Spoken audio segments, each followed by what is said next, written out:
What's up, agents who win? Happy Monday, happy Monday, happy Monday. So I just wanted to reach out. We're waiting on Mr. Daniel Betancourt, Coach of the Year.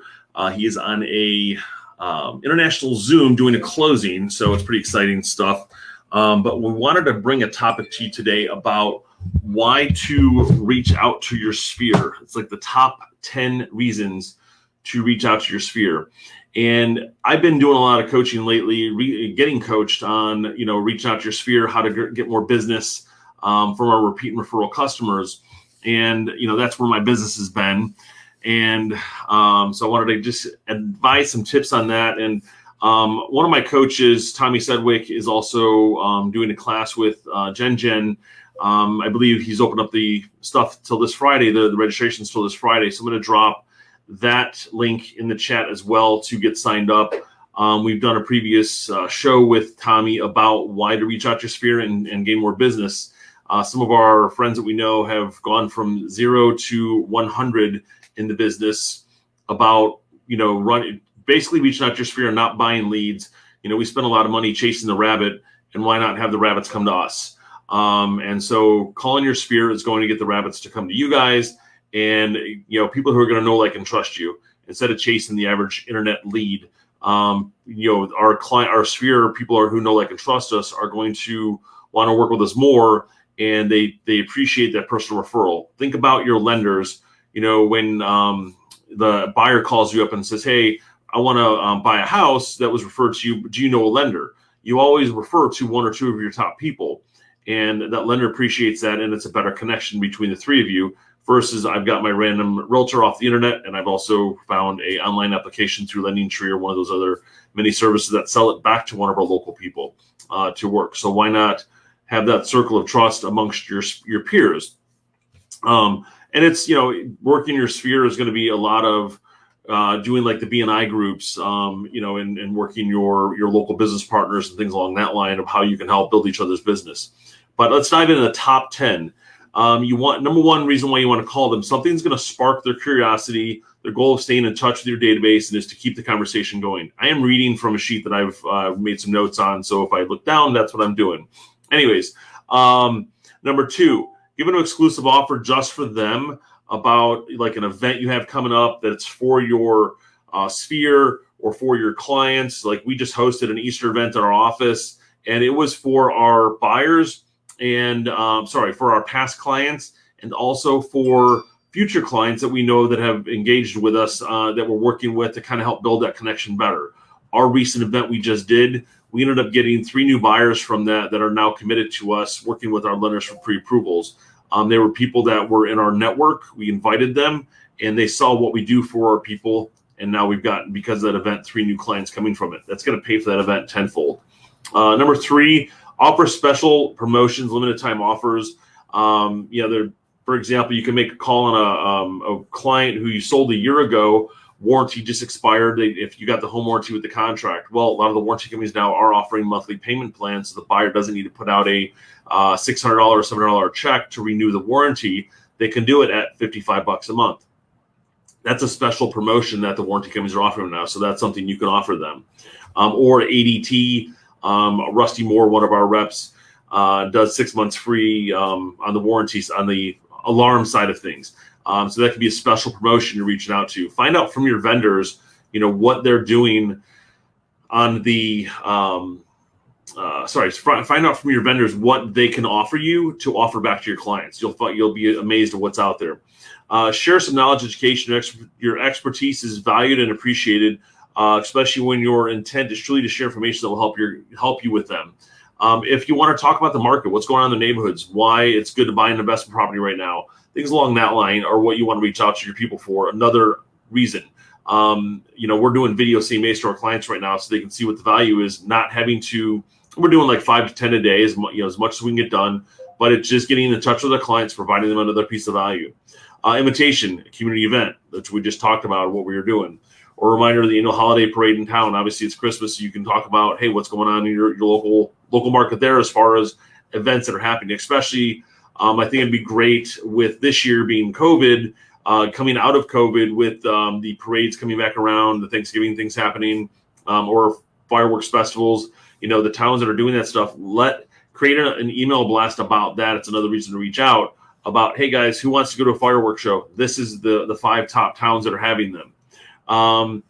Solution to a specific problem. A lot of those I think would come to a vendors list. And we got Daniel coming on. What's up, Coach? Hey, what's going on? What's going on? How was that international closing? Everybody? How was your international Zoom closing? It was pretty cool. I had some buyers sellers who were selling from the Cayman Islands. Oh, cool. And so they sent me a text and said, hey, we need a witness. And can you jump on this thing real quick? And like, we're all signing right now. So I had to jump on this virtual video notary to be a witness for this international closing. So I don't know why you wouldn't have just taken the trip to the Caymans to have that done. I mean, yeah, I should have. That would have been pretty sweet. If you need a witness for that, I'm happy to fly down with you. The only ones do it with better weather and no COVID. They said 0 COVID on the Cayman Islands. Perfect. Let's go stay there. Of course, myself 14 days. Time for a field trip. Yeah. So we're I've kind of given some information on on the list that I sent you earlier that we were working on. I'm at number 6 right now, being a solution to a specific problem. And I was diving into that about the vendor lists, repairs and things along that line. If you've got vendors that you like, reasons to reach out. Hey, I saw you just had this problem on Facebook. So, like this weekend, people needed an AC contact. So I sent an AC contact to them. So I did get some contacts this weekend referring people out. If you've got an amazing handyman, that could be something for everyone. In Florida, especially, everyone needs an AC person. Everyone needs a handyman. And I get calls a lot for lawn people too. But, yeah, absolutely. I made a list here as well. So you keep going down the list and I'll chime in. Yeah, we'll jump in from there. Referred from someone. So it's like you talk to someone you both know have in common. That's like the same thing with the vendor list. It's a small world that's out there. A deal that I just got done over this weekend. It's our electrician's house, and the realtor who's selling it plus the buyer who's buying it, both are customers of this electrician. Right. And so it's like it makes it small world, because you don't realize how close knit things are, especially as large as the city is. Yeah, you make introductions. I've got a customer, a home builder recently I've sold. He bought a vacant lot that I had, and then we became pretty friendly, and I introduced him to an investor friend of mine. And so now the 3 of us are, actively searching for lots, building homes, and selling those. So, as soon as I got to know him a little bit, I thought, man, wait till I introduce him to my other customer, and just always think of ways to help your customers out in some way and support their business. That's another big one. Reminds me, I want to talk to you about that because we're looking for some more builders to work in the sanctuary subdivision that we're working in, that we're selling. Coincidentally, it was a guy. Remember, you sold a lot. What was it? You sold a lot he built a house on, and then I sold that house. That was. Do you remember that one on Lake Brantley Hills? Yes. Oh, that's funny. That's right. Yep. That's funny because that was like 3 years ago. That's cool. Small world. So the other one, recognize a special date or delivery or something you have coming up, home anniversaries. You can get into some automation with like AM cards or send out cards. Just take congrats on your home anniversary. We send them, we'll usually send a little anniversary plant to them, but you could do birthdays or anything along that line. Just recognizing small items that are there. Yep, you can set it in your CRM every time you have a closing. You're putting the closing in your calendar. At least you should anyway. So just make it an annual anniversary of that event, and you'll get reminders every year. Every day on my calendar is the anniversary of some closing that I've had in the past. So a good reason just to touch base and say, a lot of times they've forgotten, hey, happy 8th anniversary at your house. And they're like, oh, cool, thanks. Well, on a post we had recently, Mike Stott, one of our old coaches, he made a comment. He goes, I used to remember when we would celebrate our listing anniversaries. Or not, birthdays. When we would do a happy birthday for our listings, I'm like, oh God, I hope we don't have to do that anytime soon. I saw that. I don't have those memories. I think if you price a listing right, you shouldn't have anniversaries of your list date. Well, thank God for short sales. It's like I want to wish a happy birthday to the short sale negotiator that I was working with for a year on some of those listings. But it's like your other one was make a valuable introduction or connection. Which is what you did with the builders, someone who can help somebody else. And now you guys have a good partnership going. Right. And then go ahead. Yeah, so you keep going down your list. I have some that if they don't match, I'll chime in because I don't want to double. Yeah, no, you're good. Something thoughtful and personal. Nothing is welcome as unexpected as a call from a company message. I was just thinking about you, or thinking about your son's little league team, or something along that line. So you find reasons in their moments in their life about why to reach out. And the best thing to do is to not talk about real estate. They'll ask you at the end about what's going on. I was just thinking about you. That's one of the Nick Krem pointers that he was giving out when we did that video conference with him. So I was just thinking about you.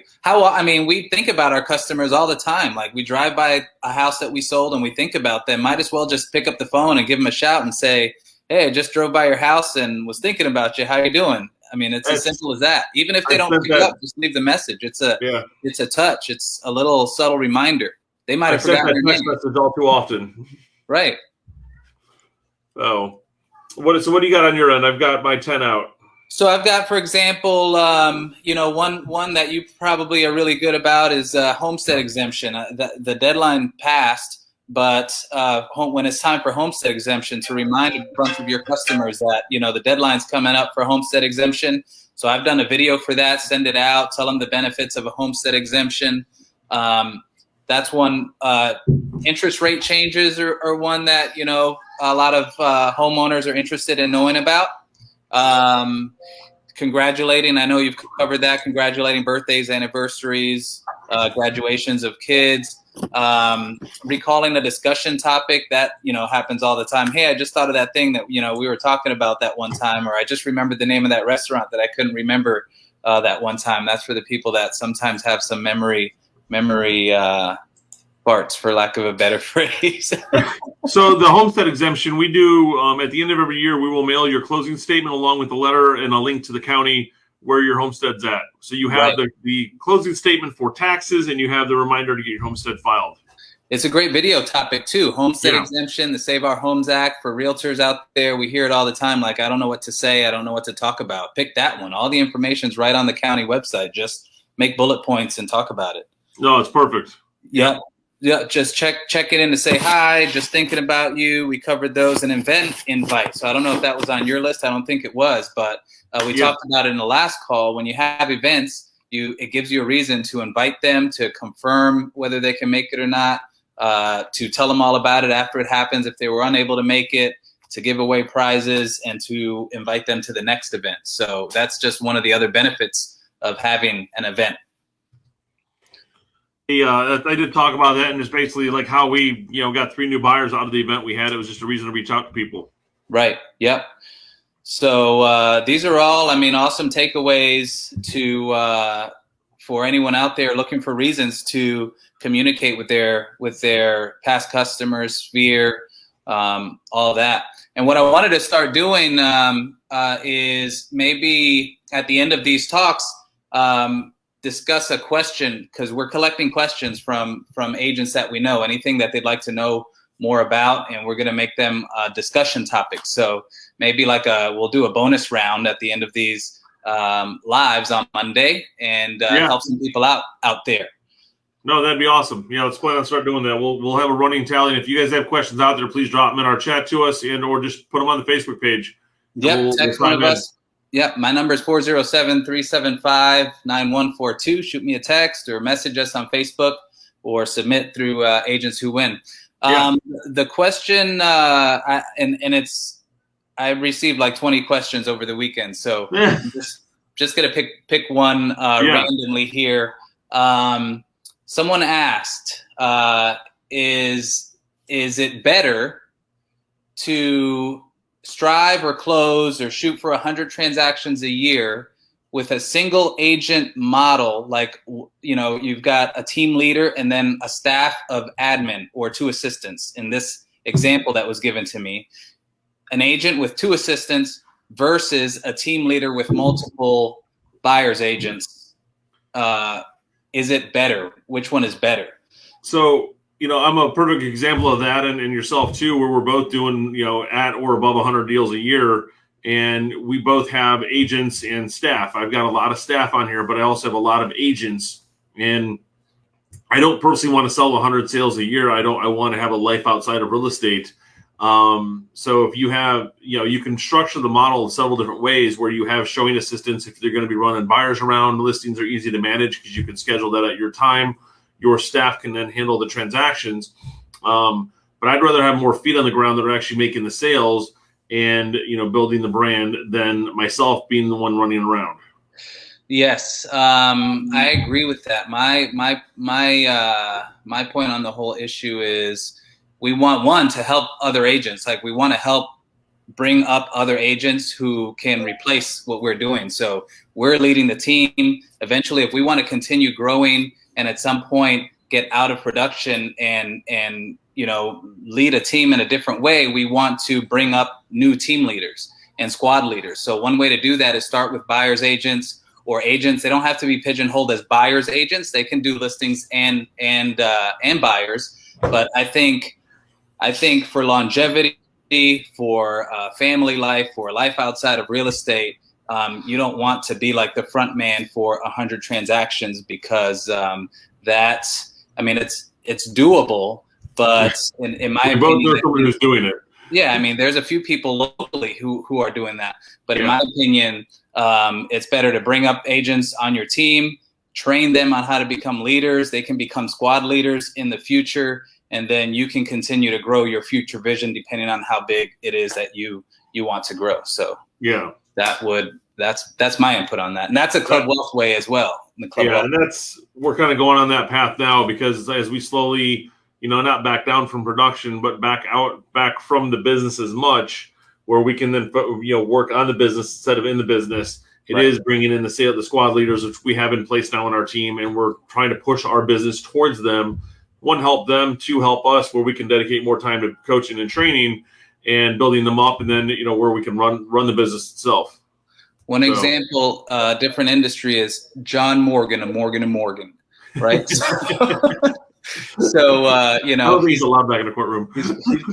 he's probably not doing 3,000 face-to-face meetings with his clients, but he's the face of the company, and he's got attorney leaders. I'm sure he's got dozens of attorney leaders in his company. So just because you're not personally doing over 100 transactions yourself doesn't mean that you can't create the vision that you want for your team. If that's what you want. Not everybody wants to do that, but the person who asked, I'm sure he does, because he's a big hitter here locally, and I'm sure he's got big audacious dreams for the future. I've got one of our friends here locally who is trying to do as much as she can on her own as now, and even one of our guys in our company here is trying to scale larger and is having a hard time doing that because they they're having a hard time scaling because they're doing so much on their own, and they want to get from 30 deals to 60 deals, or they're now hitting 60 deals and they're realizing, God, I need the assistant. I can't have time to find the right one. You need to learn to scale properly. And if you can't scale properly, partner up and then scale the business. It's something that I'm still working on myself. When you do so much business personally, you don't make time to work on growing the business. You don't dedicate, it's hard to time block and also close, be the front man on 100 transactions. So it's something that we're always striving to improve upon, and still you need to have some space on your calendar to improve the business structure and systems, train, recruit, and all that. So if you're just running around pulling your hair out, you'll be bald and I think I'm getting there. It's just getting thinner and thinner. Stressed out and single and all that. All the good stuff. Have kids mad at you. Yeah, that's even better. Get your quiet time. Well, guys, hope that was a good bonus round for you. And we really appreciate you guys tuning in today. Have an awesome week. Daniel, anything else? That's it for this week. Look forward to chatting next week, and we'll see you out there. See you out there. And happy Monday.